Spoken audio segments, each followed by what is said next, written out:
السلام علیکم ورحمۃ اللہ وبرکاتہ۔ آپ سن رہے ہیں ذکر اور فکر، ایک ایسا پوڈ کاسٹ جہاں ہم دین اسلام کے مختلف پہلوؤں پر غور و فکر کرتے ہیں قرآن و حدیث کی روشنی میں۔ میں ہوں آپ کا میزبان محمد سلمان، اور آج ہمارے ساتھ موجود ہیں ایک محترم عالم دین، محقق اور خطیب علامہ محمد معیز صاحب۔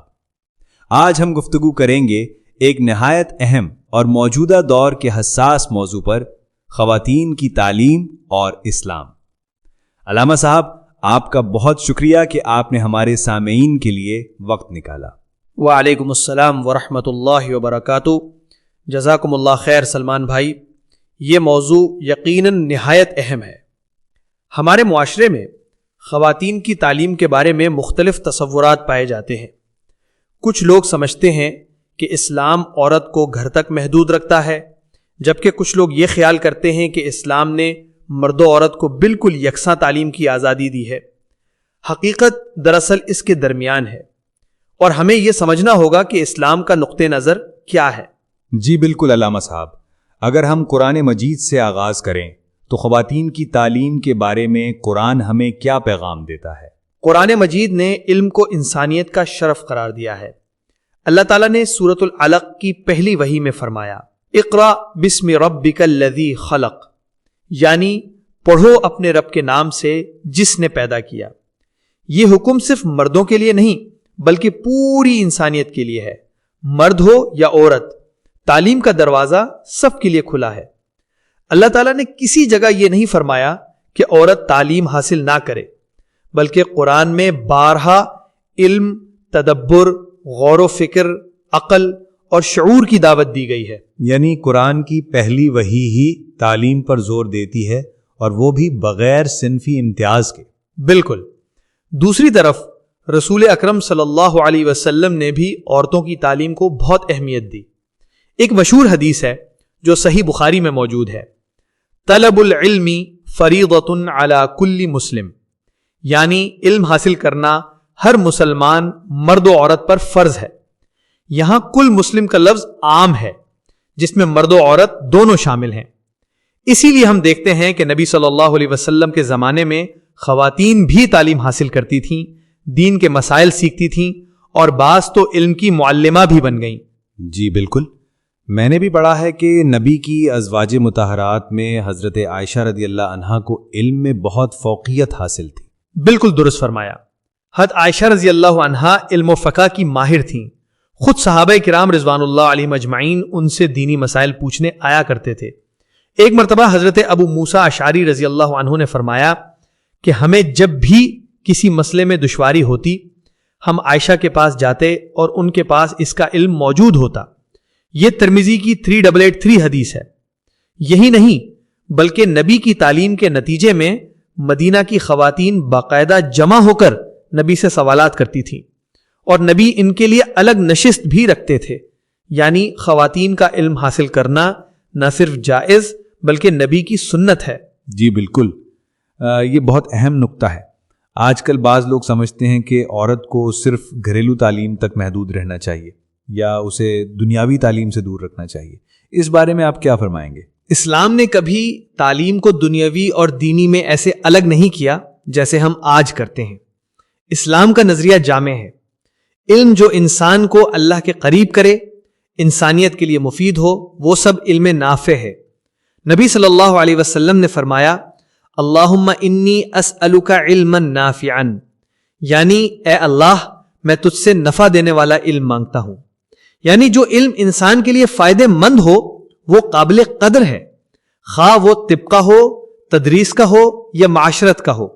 اگر کوئی عورت ڈاکٹر بنتی ہے، معلمہ بنتی ہے، یا کسی بھی علم میں ماہر بنتی ہے جو انسانیت کی خدمت کرے، تو یہ سب اسلام کے اصولوں کے مطابق ہے۔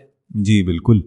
اور اگر ہم آج کے دور پر نظر ڈالیں تو ہم دیکھتے ہیں کہ پڑھی لکھی خواتین نہ صرف اپنے گھروں کو بہتر بنا رہی ہیں بلکہ معاشرے کو بھی علم اور شعور دے رہی ہیں۔ بالکل درست فرمایا۔ تعلیم یافتہ عورت ایک بہتر ماں بنتی ہے، اور ایک تعلیم یافتہ ماں ایک پوری تعلیم یافتہ نسل کی بنیاد رکھتی ہے۔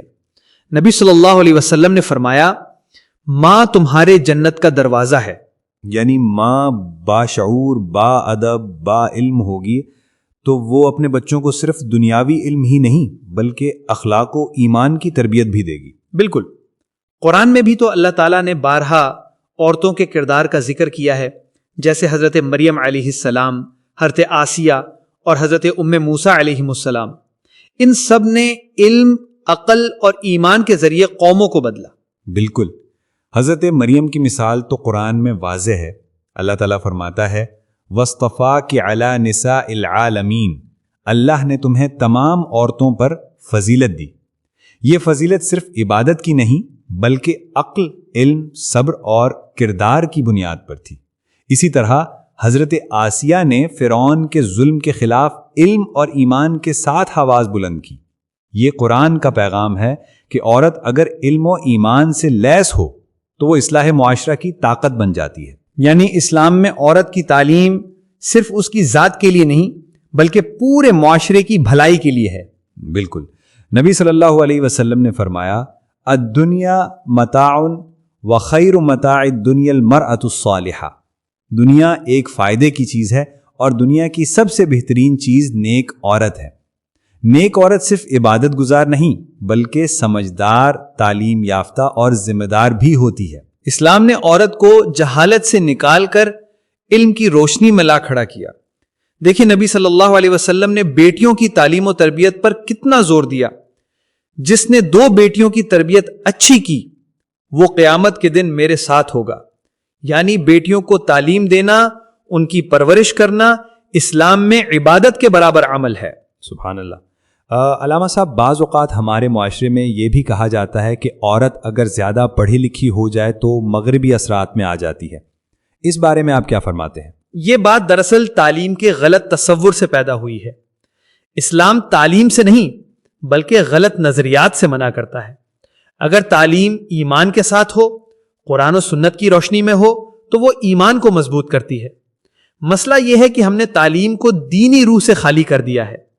اگر ایک عورت ڈاکٹر بنے لیکن وہ یہ نیت رکھے کہ میں انسانیت کی خدمت کر رہی ہوں، یہ بھی عبادت ہے۔ اگر ایک استانی بچوں کو پڑھائے اور نیت ہو کہ میں جہالت کو مٹا رہی ہوں تو وہ عبادت ہے۔ اسلام نے نیت کو معیار بنایا ہے، نہ کہ پیشے یا علم کی نوعیت کو۔ بہت خوبصورت بات ہے۔ آخر میں اگر آپ ہمارے سامعین، خاص طور پر والدین کو کوئی پیغام دینا چاہیں کہ وہ اپنی بیٹیوں کی تعلیم کے بارے میں کیا سوچ رکھیں؟ میرا پیغام بہت سادہ ہے۔ اپنی بیٹیوں کو قرآن کا علم ضرور دیں لیکن اس کے ساتھ دنیا کا علم بھی دیں۔ انہیں شعور، عقل اور خود اعتمادی دیں۔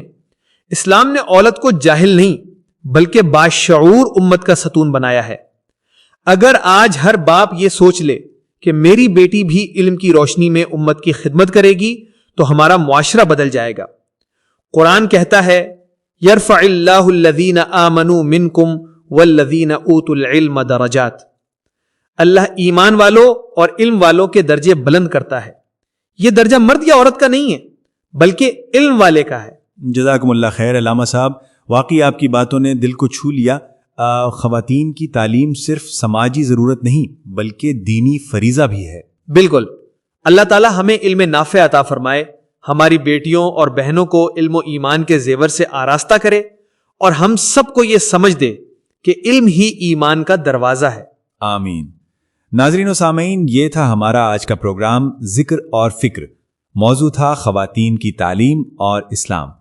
ہمیں امید ہے کہ آج کی گفتگو نے آپ کے ذہنوں میں کئی مثبت خیالات کو جنم دیا ہوگا۔ اگلے ہفتے نئے موضوع کے ساتھ پھر حاضر ہوں گے۔ تب تک کے لیے اللہ حافظ و ناصر۔